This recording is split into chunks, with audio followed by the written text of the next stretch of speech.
بسم اللہ الرحمن الرحیم۔ اس واقعے میں آپ کو بتائیں گے کہ حضرت ابراہیم علیہ السلام کی پیدائش اور نمرود کا انجام۔ ویڈیو شروع کرنے سے پہلے ویڈیو کو آخر تک ضرور دیکھیے۔ حضرت ابراہیم علیہ السلام اللہ تعالیٰ کے جلیل القدر اور مقرب ترین پیغمبروں میں سے ایک ہیں، جنہیں خلیل اللہ یعنی اللہ کے دوست کی خطاب سے نوازا گیا۔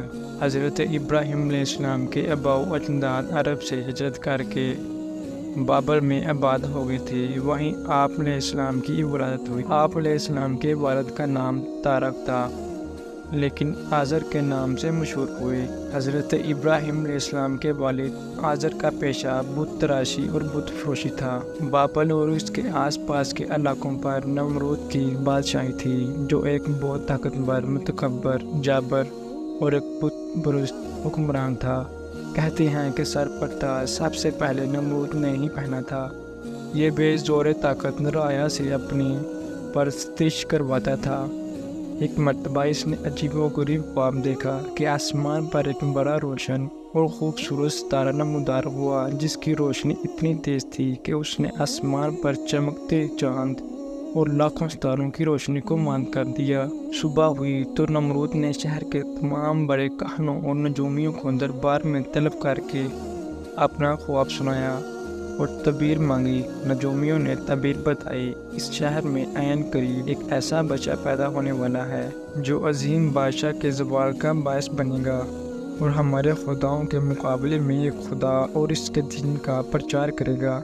نجومیوں کی اس خبر نے نمرود کو سخت پریشان کر دیا، چنانچہ اس نے فوری حکم جاری کیا کہ جو بھی بچہ پیدا ہو اسے فوری قتل کر دیا جائے۔ بادشاہ کے حکم پر عمل درآمد شروع کر دیا گیا اور بابل کی سرزمین نوزائیدہ بچوں کے خون سے شروع ہو گئی۔ ابھی بادشاہ کے فرمان کو کچھ ہی وقت گزرا تھا کہ حضرت ابراہیم علیہ السلام کی ولادت کا وقت قریب آ گیا۔ آزر ان کی بیوی کو اپنی اولاد کا خون کسی صورت قبول نہ تھا، لہذا دونوں نے اسے چھپ کر پالنے کا فیصلہ کر لیا اور بچے کی پیدائش سے پہلے ہی بابل کے پہاڑیوں کے درمیان ایک غار تلاش کر لیا۔ حضرت ابراہیم علیہ السلام کی والدہ نے اس غار میں بچے کو جنم دیا اور بچے کو اللہ کے سپرد کر کے غار واپس آ گئی۔ والدہ باقاعدگی سے چھپتے چھپاتے غار میں جاتی اور بچے کو دودھ پلا کر واپس آ جاتے۔ کچھ ہی عرصے بعد آپ بڑے ہو گئے تو والدین گھر لے آئے، اور جب حضرت ابراہیم علیہ السلام نے والد کو بت تراشتے اور ان کو پوجتے دیکھا تو ان سے سوال کیا، یہ کیا ہیں؟ والد نے کہا کہ یہ ہمارے خدا ہیں۔ حضرت ابراہیم علیہ السلام نے تعجب سے کہا، یہ کیسے خدا ہیں جن کو آپ پتھر کے ٹکڑوں سے تراش رہے ہیں؟ ایک دن والد نے انہیں ایک ٹکڑے میں بہت سے بت لا کر دیے کہ انہیں بازار جا کر بیچ آؤ۔ والد کے حکم کی تعمیل کرتے ہوئے لے کر بازار پہنچ گئے اور آواز لگائی، اے لوگو، آؤ اور اپنے ان خداؤں کو خرید لو جو تم کو نفع پہنچا سکتے ہیں اور نہ نقصان۔ لوگ جمع ہوتے، اپنے خداؤں کے بارے میں حضرت ابراہیم علیہ السلام کی گفتگو کو تعجب سے سنتے اور آگے بڑھ جاتے۔ بازار جانے کا یہ سلسلہ کئی دن تک جاری رہا۔ جب ایک بت بھی نہ بکا بلکہ لوگوں نے حضرت ابراہیم علیہ السلام کی شکایتوں کے انبار لگا دیے تو آزر نے انہیں بازار بیچنا بند کر دیا۔ غلط نبوت سے سرفراز ہونے کے بعد حضرت ابراہیم علیہ السلام نے سب سے پہلے اپنے والد کو توحید کی دعوت دی، اور جب ابراہیم علیہ السلام نے اپنے والد سے کہا، اے ابا، ایسی چیزوں کو کیوں پوجتے ہو جو سن نہیں سکتی اور نہ دیکھ سکتی ہیں اور نہ ہی آپ کے کچھ کام آ سکتی ہیں؟ ابا، مجھے ایسا علم ملا ہے جو آپ کو نہیں ملا، تو آپ میرے ساتھ ہو جائیں، میں آپ کو سیدھی راہ چلا دوں گا۔ میرے ابا، شیطان کی پوجا نہ کیجیے، بے شک شیطان اللہ کا نافرمان ہے۔ ابا، مجھے ڈر لگتا ہے کہ آپ کو اللہ عذاب نہ آ پکڑے تو آپ شیطان کے ساتھ ہو جائیں گے۔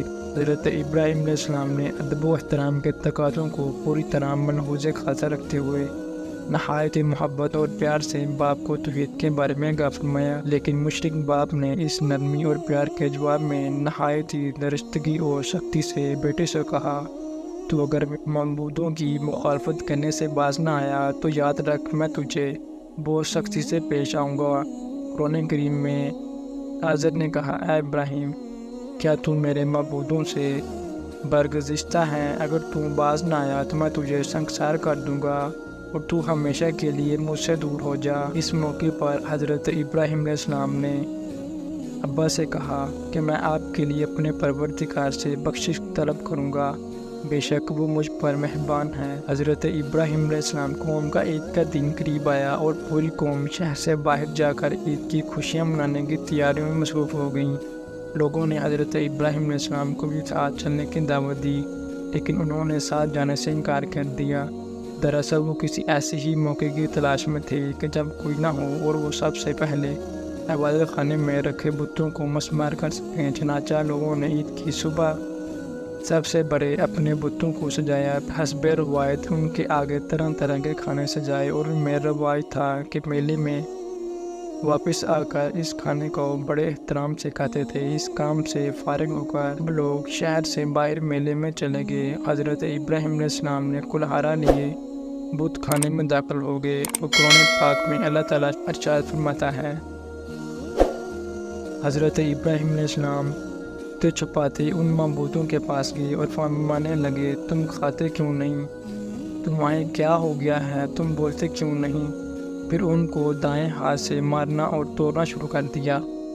اب جب تمام بت توڑے گئے تو آپ نے کلہاڑا بڑے بت کے کندھے پر لٹکا دیا اور گھر واپس آ گئے۔ شام کو لوگ خوشی خوشی میلے سے واپس آئے اور بتوں کے پاس پہنچے تاکہ کھانا تناول کریں، لیکن وہاں کا تو منظر ہیبت ناک تھا، سب بت نوندے پڑے تھے۔ یہ منظر دیکھ کر وہ غصے سے پاگل ہو گئے۔ ان میں سے بہت سو کو یقین تھا کہ یہ کام ابراہیم علیہ السلام نے کیا ہوگا۔ قرآن پاک میں یوں ارشاد فرمایا گیا ہے، لوگوں نے کہا کہ ہم نے ایک نوجوان کو ان کا ذکر کرتے ہوئے سنا ہے، اسے ابراہیم کہتے ہیں۔ چنانچہ حضرت ابراہیم علیہ السلام کو بلایا گیا۔ جب آپ آئے تو مشرکوں نے کہا، اے ابراہیم، ہمارے معبودوں کے ساتھ تم نے کیا کیا ہے؟ ابراہیم علیہ السلام، یہ ان کے بڑے بت نے کیا ہوگا، اگر وہ بولے ہو تو ان سے پوچھ لو۔ انہوں نے اپنے دل میں غور کیا اور آپس میں کہنے لگے، بے شک ہم ظالم ہیں۔ پھر شرمندہ ہو کر سر نیچے کر لیا اور بولے، تم جانتے ہو کہ یہ بولتے نہیں ہیں۔